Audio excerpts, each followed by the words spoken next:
Hello guys! Good morning! Welcome to my vlog for today's video. Ito po yung aming mga ganap ng Sunday, June 22. At around 7:30, prepared na ang lahat, naka-ready na ang lahat ng mga bitbitin, dalahin. At kami ay magta-travel papunta ng Hinabian Beach. At first, ayan, sumakay kami ng bao-bao. 5 kaming nakasakay doon, si auntie yung senior, kaya medyo hindi mabilisan, dahan-dahan lang for safety. And then, dumaan kami ng Municipality of Caggianao, papuntang Nueva Estrella, barangay yun na sakop ng Caggianao. And then, pagkatapos namin doon sa Nueva Estrella, bumaba kami at nagantay lang doon yung bao-bao driver sa amin. Binigyan na lang namin ng pangtanghalian kasi ayaw niya sumama dahil nakapunta na daw siya dito. At nagtanong kami doon sa Barangay Nueva Estrella sa May Tulay at sakto naman na si Manong Tata, ayun, boat driver, siya yung aming nasakyan kasi naghahatid pala siya ng mga gustong maligo doon sa Hinabian Beach. Kaya hindi na kami nagpatumpik-tumpik, ayan, sumakay na kaagad kami sa kanyang pump boat. At kasya naman kami, maluwang pa. Ang ginawa lang talaga namin is hindi kami nagbitbit ng marami para hindi rin mabigatan yung driver ng bao-bao at hindi rin kami maging hassle sa pagsakay sa pump boat papuntang Hinabian. Kasi sa Hinabian, wala doong mabibiling pagkain. So magdadala ka talaga ng mga gamit at pagkain. Iwas lang sa mga plastics kasi nga wala sila doong maintenance araw-araw. Minsan lang daw yun nadadalaw. Kaya ikaw mismo na pupunta doon, kinakailangan yung mga plastic ipunin mo at hindi ka masyadong magtatapon-tapon kung saan. Kasi itong beach na to, ang Hinabian Beach, Virgin Island po. Nakita nyo naman sa video kung gaano siya kaganda.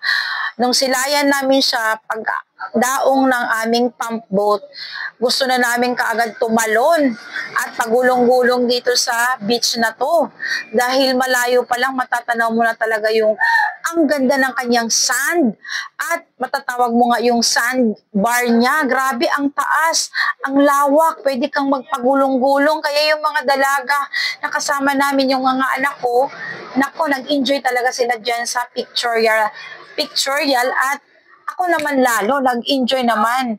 Nagko-content ako niyan, nagtatakbo ako niyan kasi nga content creator tayo. Kaya sinulit ko talaga dyan ang pag-video. Look at naman, oh, nagtatakbo ako dyan para sa aking content. Dahil nainganyo talaga ako sa ganda ng beach na to. Tapos napaka-powdery yung kanyang buhangin. Hindi siya yung parang may mga bato-bato. Kaya pag inapakan mo nga yung kanyang buhangin, talagang in Bisaya is malubong ang paa mo. So, sobrang lambot ng buhangin niya, guys. Powdery kasi siya. Wala siyang mga bato-bato. Kaya kakaiba yung kanyang ganda ng beach na to. At malinis yung dagat. Wala kung anong-anong na lumilitaw. Nahampas ako dyan ng malakas na hindi naman siya alon. Basta yung kanya lang dagat. So hindi kasi ako nakaharap kaya bigla tuloy nagulat ako. Pero nice experience talaga guys dito kapag ikaw ay isang beach lover. Ito na yung talagang masasabi ko na 100% perfect itong beach na to para mag-held ka dito ng mga okasyon, gusto mong mag-relax, gusto mong mag-enjoy ng dagat. Perfect talaga to ang Hinabian Beach.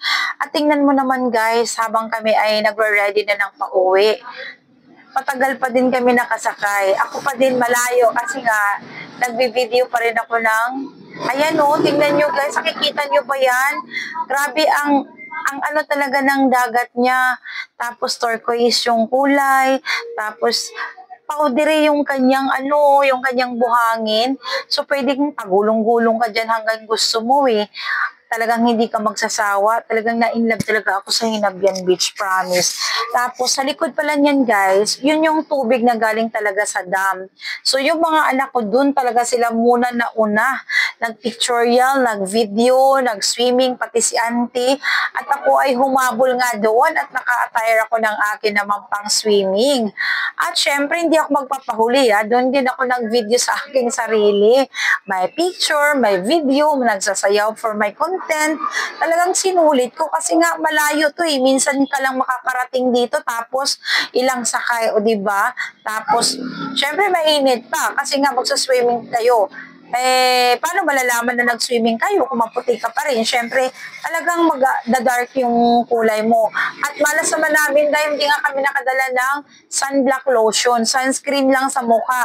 At syempre, at 10, 11, 12 ng oras ang umaga, oh, grabe ang tirik ng araw. Pero, hindi mo na yan iisipin na mabibilad ka sa araw eh. Kasi hindi naman talaga din kung sobrang init ang ano. Kaso nga lang, kailangan mo ng pananggalang sa iyong balat. Dahil sa ganda naman ng beach na to, hindi ka talaga makakaayaw na hindi ka maliligo. Sobrang ganda talaga, guys. Alam niyo ba na itong Hinabyan Beach is hindi pa talaga to expose sa mga tao?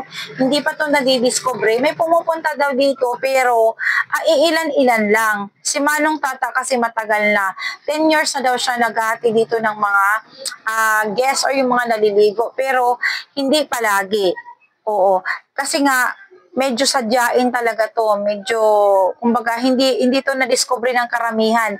Nakikita lang siya sa mga upload videos, sa mga pictures, tapos siya natatanong kung saan.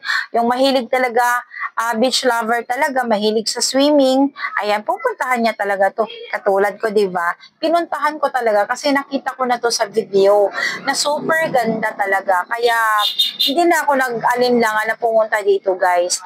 At, ayan na nga, i-share ko na sa inyo yung mga video, yung mga pictures na ginawa ko dito habang nandito kami nagsuswimming. At look at naman yung dagat. Oh. Papauwi na po kami niya, nakasakay na kami at ayan, maiiwan na talaga namin yung Hinabyan Beach. At kailan na naman yung susunod na makakapunta kami dito, 'di ba? So, pag once nakapunta ka dito sa Hinabyan Beach, sulitin mo muna talaga dahil sa sobrang talagang sadyain tong beach na to, hindi mo to basa-basa mapupuntahan. So, sinulit ko nga, nag-enjoy kami, pagdating pa lang, tanghalian, nag-celebrate kay auntie, at saka doon sa water talaga na natural, galing ng dam. Na-enjoy ko yun, pati lalo na yung dagat dahil ako ay mahilig sa dagat. Kung pwede lang sana, hindi na ako uuwi, no? Hindi muna kami uuwi hanggang hapon, hanggang mag-sunset. Kung malapit lang itong lugar na to ng Hinabyan Beach. Kaso, oras yung babiyahiin mo, guys. At kami nga ay dadalhin na lang namin yung aming memories dito na nakapunta kami dito sa Hinabyan.